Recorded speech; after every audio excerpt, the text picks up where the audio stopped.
ದೊಡ್ಡಹಳ್ಳಿಕೆರೆ ಗ್ರಾಮ. ನಾವು KVKಯಿಂದ ಅದೇ ರೀತಿ ರೇಷ್ಮೆ ಇಲಾಖೆಯಿಂದ ಬಂದಿದ್ದೀವಿ. ಅಂತರ ಯಾಕೆ ಜಾಸ್ತಿ ಕೊಟ್ಟಿದ್ದೀರಾ? ಅಂತರ ಕಳೆ ಕಡಿಮೆ ಆಗುತ್ತೆ ಸರ್. ಪ್ಲಸ್ ಕ್ವಾಲಿಟಿ ಚೆನ್ನಾಗಿ ಬರುತ್ತೆ. ಕ್ವಾಲಿಟಿ ಚೆನ್ನಾಗಿ ಗಿಡದಿಂದ ಗಿಡಕ್ಕೆ ಏನು ಅಂತರ ಇದೆ? 2 ಅಡಿ ಎರಡು ಅಡಿ. ಮತ್ತೆ ಇಲ್ಲಿ ತನಕ ಏನೇನು ರೋಗ ಕೀಟ ಬಂದಿದೆ ನಿಮ್ಮ ತೋಟಕ್ಕೆ? ಸರ್ ಟಿಪ್ಸ್ ಬಿಟ್ಟರೆ ಇದೆ. ಅಲ್ಲೇ ಹಳೆ ಪದ್ಧತಿಗೂ ಈ ಪದ್ಧತಿಗೂ ಏನು ವ್ಯತ್ಯಾಸ? ಹಳೆ ಪದ್ಧತಿ ಮಾಡಿದ್ರೆ ಏನು ಅನುಕೂಲ ಅಥವಾ ಅನಾನುಕೂಲ?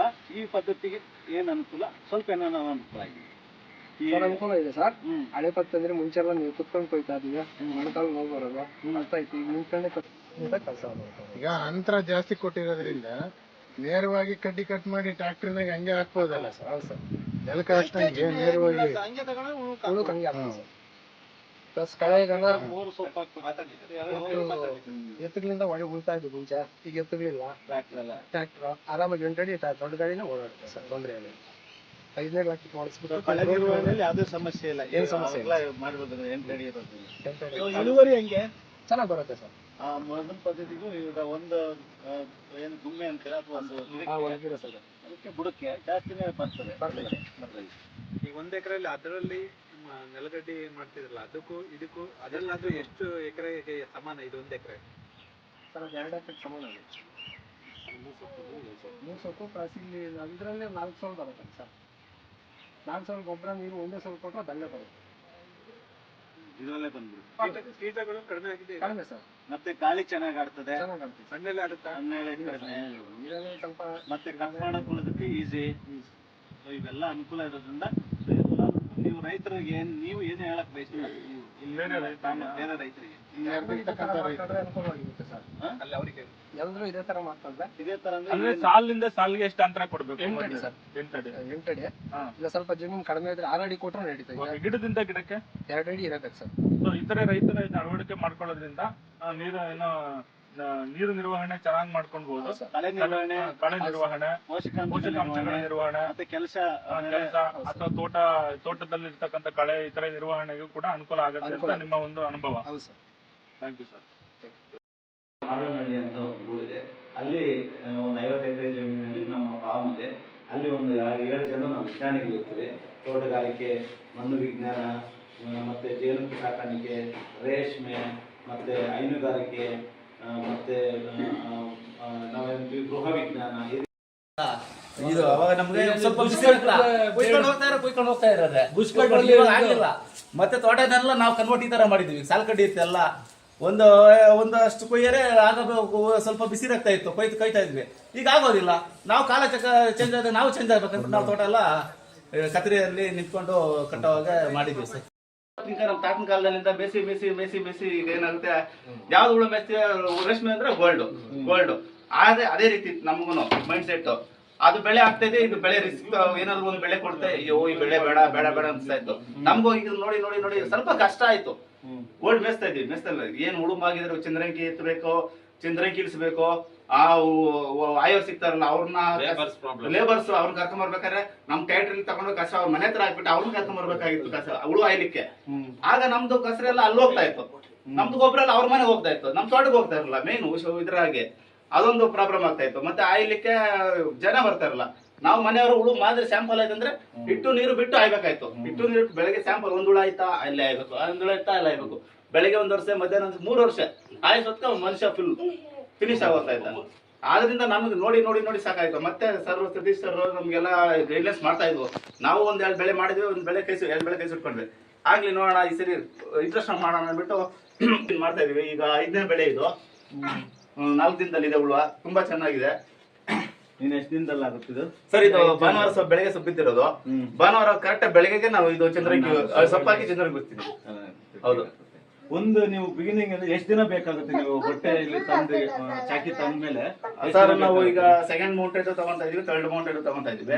ಥರ್ಡ್ ಮೌಂಟೆಡ್ ಸ್ವಲ್ಪ ಜಾಸ್ತಿ ಈಗ ತಗೊಂತಾ ಇದ್ವಿ. ಎಷ್ಟು ದಿನ ಬೇಕಾಗುತ್ತೆ ಹಣ್ಣಾಗೋದಕ್ಕೆ? ಹಣ್ಣಾಗೋಕ್ಕೆ ಜರ ಸೊಪ್ಪಿದ್ದಾಗ ನಮ್ಗೆ 14 ಸೊಪ್ಪಿಗೆ ಎಲ್ಲ ಒಂದ್ ತಿಂಡ್ ಕಾಣಿಸುತ್ತೆ.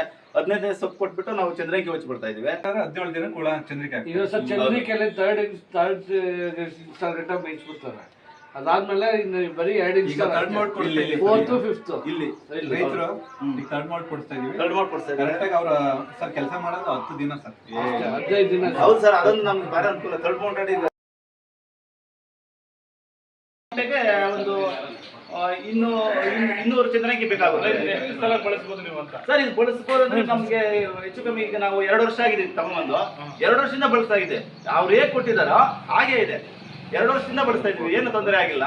ಇನ್ನು ನನ್ನ ಪ್ರಕಾರ ಇನ್ನೂ ಒಂದು 8 ವರ್ಷವರೆಗೂ ಬಳಸ್ಬೋದು ಸರ್. ಇದು 8-10 ವರ್ಷದವರೆಗೂ ಇದ್ರದ್ದು ಕ್ವಾಲಿಟಿ ಏನಾಗೋದಿಲ್ಲ.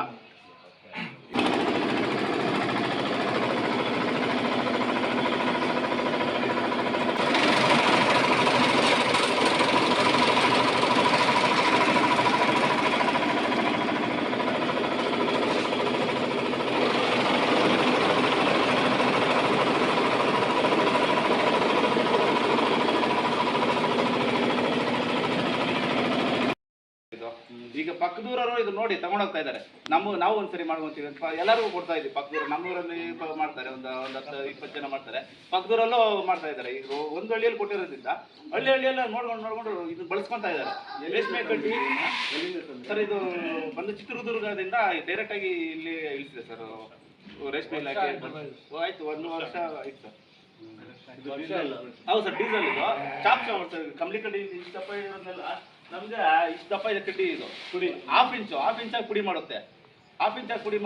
ಈಗ ಹಸಿ ಇದ್ದಾಗ ಮಾಡಿದಾಗ ಏನಾಗುತ್ತೆ, ಮಾಯ್ಚರ್ ಇರುತ್ತಲ್ಲ, ಮತ್ತೆ ಇದ್ರ ಜೊತೆ ಪಿಚ್ಕೆ ಕುರಿ ಗೊಬ್ಬರ ಎಲ್ಲ ಹಾಕಿ ಲೇಯರ್ ಹಾಕಿ ಮತ್ತೆ ಅದಕ್ಕೆ ಜೀವಾಮೃತ ಮಾಡಿ ಹಾಕಿ. ಈಗ ಅದು ಮಾಡಿದ್ದು ಒಂದು ಸ್ವಲ್ಪ ಜೀವಾಮೃತ ಮಾಡಿ ಎಲ್ಲ ಲೇಯರ್ ಈಗ ಅರ್ಧ ಅಡಿ ಮಿಕ್ಸ್ ಮಾಡಿ ಹಾಕ್ಬಿಟ್ಟು ಮತ್ತೆ ಜೀವಾಮೃತ ಮಾಡಿ ಅದರಲ್ಲಿ ಸ್ಪ್ರಿಂಕ್ಲರ್ ಮಾಡಿಬಿಡ್ತೀವಿ ನಾವು.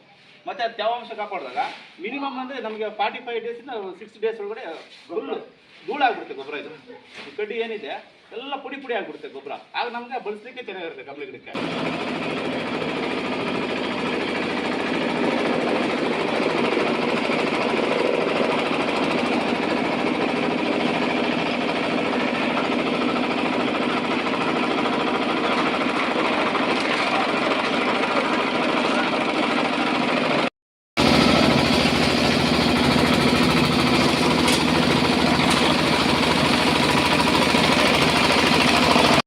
ಕೆಲಸಗಳು ಜಾಸ್ತಿ ಮಾಡ್ತಾರೆ, ಕೆಲಸ ಕಡಿಮೆ ಮಾಡ್ಕೊಂಡು ಇಳುವರಿ ಜಾಸ್ತಿ ಮಾಡ್ಕೊಳೋ ಕಡೆ ನಾವು ಗಮನ ಹರಿಸ್ಬೇಕು. ಯಾಕೆಂದರೆ ರೇಟುಗಳು ನಮ್ಮ ಕೈಲಿಲ್ಲ. ರೇಟುಗಳು it is demand and supply driven. So ಅದನ್ನು ಯಾರೂ ಕಂಟ್ರೋಲ್ ಮಾಡೋಕ್ಕಾಗಲ್ಲ. ಸೊ ನಾವು ಇಳುವರಿನ ಜಾಸ್ತಿ ತಗೊಂಡು ನಮ್ಮ ಆರ್ಥಿಕತೆನ ಜಾಸ್ತಿ ಮಾಡ್ಕೋಬೇಕು. ಅದರಲ್ಲಿ ಈಗ ಅಂತರ ಕೊಡೋದು ಒಂದು ವಿಧಾನ. ಈಗ ಅವರೇ ರೈತರು ಹೇಳ್ದಂಗೆ 1 ಎಕರೆಗೆ ಇದು ಈ ಅಂತರ 8 ಅಡಿ ಅಥವಾ 9 ಅಡಿ ಕೊಡೋದು ಹೆಚ್ಚು ಕಡಿಮೆ 3 ಅಡಿ ಮಾಡಿರ್ತಲ್ಲ ಆ ಜಮೀನಿಗೆ 2 ಎಕರೆಗೆ ಸಮಾನ ಅಂತ ಹೇಳಿದರು. ಅಷ್ಟು ಸೊಪ್ಪು ಬರುತ್ತೆ, ಅಷ್ಟು ಗೂಡು ಬೆಳೀತಾರೆ. ಆ ಗೂಡು ಅಷ್ಟೇ ತುಂಬ ಕ್ವಾಲಿಟಿ ಇರುತ್ತೆ. ಆಲ್ಮೋಸ್ಟ್ ಯಾರು ಅಂತರ ಜಾಸ್ತಿ ಕೊಟ್ಟು ಮಾರ್ಕೆಟ್ಗಳಲ್ಲಿ ಗೂಡು ಬೆಳೀತಾರೋ ಅವರಿಗೆ ಫಸ್ಟ್ ಪ್ರಿಫರೆನ್ಸ್ ಇರುತ್ತೆ. ಮಾರ್ಕೆಟಲ್ಲೂ ಅಷ್ಟೇ ಒಳ್ಳೆ ರೇಟ್ಗಳು ಸಿಗ್ತಿರುತ್ತೆ. ಸೊ ಎಲ್ಲ ರೀತಿಲೂ ರೈತರಿಗೆ ಇರ್ಬೋದು, ರೀಲರ್ಸ್ಗೆ ಇರ್ಬೋದು, ಅಥವಾ ಕೊನೆಗೆ ಟ್ವಿಸ್ಟರ್ಸು ವೀವರ್ಸ್ಗೆ ಇರ್ಬೋದು ಅನುಕೂಲ ಆಗಬೇಕು ಅಂತಂದರೆ ಅಂತರ ಜಾಸ್ತಿ ಕೊಡಬೇಕು. ರೈತರ ಎಕನಾಮಿಕಲಿನೂ ಅಷ್ಟೇ ಅವ್ರಿಗೆ ಹೆಲ್ಪ್ ಆಗುತ್ತೆ ಅಂತ ಹೇಳ್ತೀವಿ. ಆಮೇಲೆ ಗೊಬ್ಬರ ಇರ್ಬೋದು, ನೀರಿನ ನಿರ್ವಹಣೆ ಇರ್ಬೋದು, ಅದರ ವೆಚ್ಚ ಇರ್ಬೋದು, ಎಲ್ಲದೂ ಕಡಿಮೆ ಆಗುತ್ತೆ. ಸೊ ಆದಷ್ಟು 9/3 ಅಥವಾ 9/2 ಅಥವಾ 8/3, 8/2 ಈ ಸ್ಪೇಸಿಂಗ್ ಹೋದರೆ ಭಾಳ ಒಳ್ಳೆಯದು.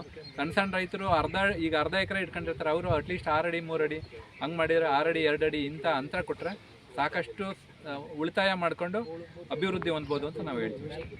ಎಲೆಗಳಿಗೆ ರಸ ಇರ್ತಕ್ಕಂಥ ಕೀಟ ಅವಳಿ ಈ ತೋಟದಲ್ಲಿ ಜಾಸ್ತಿ ಕಾಣ್ತಾ ಇದೆ.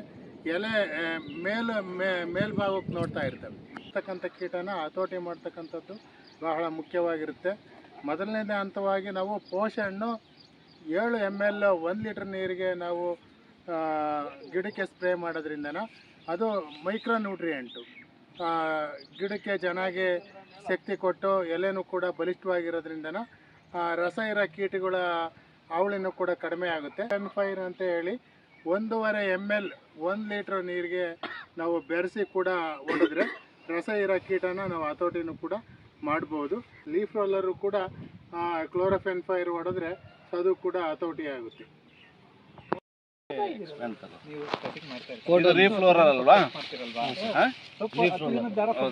ಎಲೆ ಮಡಚುವ ಇವತ್ತು ಈಗ ಔಷಧಿ ಹೊಡಿಲಿಲ್ಲ ಅಂತ ಇವತ್ತು ಬೆಳವಣಿಗೆ ನಿಂತೋಗುತ್ತೆ. ಔಷಧಿ ಹೊಡೆದು ಇನ್ನೂ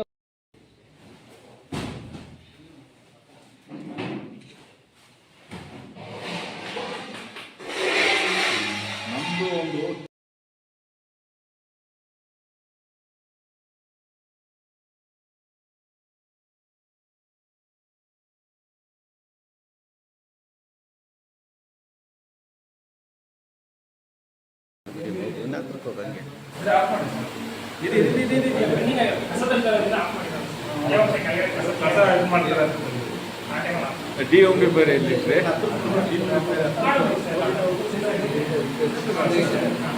ಇದು ಬಾಕ್ಸ್ ಬರುತ್ತಲ್ಲ ಅದು ಹಾಂ ಆ ಟೈಪ್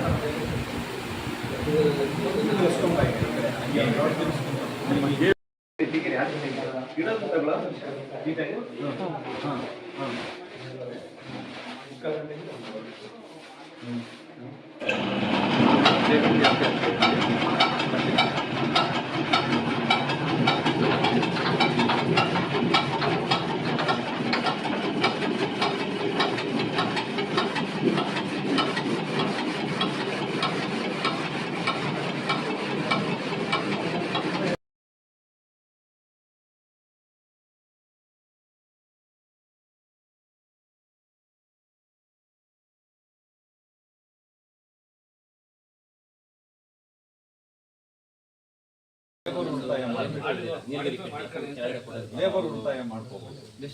ಸ್ವಲ್ಪ ಐತಲ್ಲಿ ಈಗ ವೈಟು ಅಷ್ಟೇ ಬೆಡ್ ಮೇಲೆ ಹಾಕ್ತೀವಲ್ಲ, ಬೆಡ್ ಮೇಲಿಂದ ಚಂದ್ರಿಗೆ ಎತ್ಬಿಟ್ರೆ ಮಾರ್ಕೆಟಲ್ಲಿ 70-80 ರೂಪಾಯಿ ರೇಟ್ ಇದೆ ಸರ್. ಆ ಚಂದ್ರಿಗೆ ಪ್ಲಾಸ್ಟಿಕ್ ಅದ್ರ ಮೇಲೆ ಹಾಕ್ಸಿರ್ತೀರಿ, ಡೌನ್ ಆಗಿರುತ್ತೆ. ಇದ್ರಲ್ಲಿ ಹಾಕಿದ್ದು ಫಸ್ಟ್ ಕ್ಲಾಸ್ ರೇಟ್ ಆಗುತ್ತೆ. ಒಂದೊಂದು ಕೂಡ ಮ್ಯಾನ್ ಪವರ್ ಬೇಕಾಗಿಲ್ಲ, ಬರೀ 8 ಗಂಟೆ ಇದ್ರೆ ಎಲ್ಲ ಮೇಂಟೈನ್